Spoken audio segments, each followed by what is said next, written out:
All right, the latest garden update. So things are going pretty well, you know. I'm really happy about the Havasu peppers. They're starting to turn color, which is good because I think as they get darker, as they start to change colors, that is, they start to get a little hotter. So I'm really glad about that. You know, some of my plants are doing really, really well from a growth standpoint, but they're not producing a whole lot. So I'm wrestling right now with trying to figure out what plant needs how much water. You know, I've got my jalapenos going, which is great. They're not real big though. You know, they look healthy, but again, they're not big. That's about a 2-inch pepper right there, right? So not the best. I don't have a lot of growth going on and a lot of things. I've got the Havasu and the 3 jalapenos, and that's it. Come over here to the tomatoes. Tomatoes are doing unbelievably well. I mean, they're by far the biggest thing in the garden. As you can see, we've got quite a few tomatoes coming in now. I've probably got about 7 or 8 tomatoes in there. They're Romas, they're doing well, so we'll see how it goes. So one thing I'm battling with is trying to figure out watering.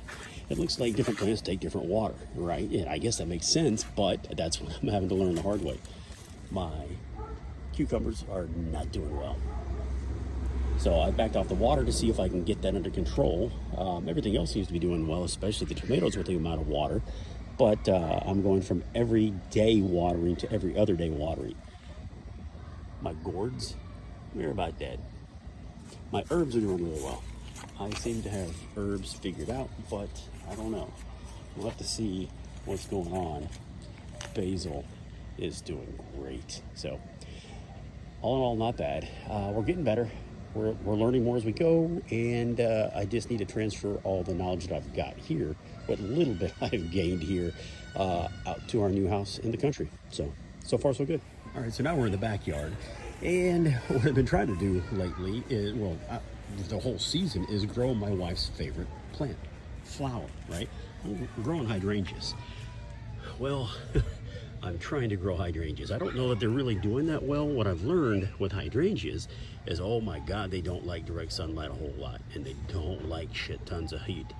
And where they are, they get a lot of sunlight throughout the day and a ton of heat. It's 100 to 105 in Austin every single day right now. So I've got a lot of new growth coming in, so that's really exciting. But all of my older growth has died off. It just withers and falls apart. So I've got to keep water on this. As you can see, I've got drip irrigation going around, but it doesn't seem to be able to keep it moist enough to offset all the heat. Now, the drawback, yes, I have a daycare behind me. Remember, I live inner city in Austin, so it's loud as shit right now. The kids having a good time.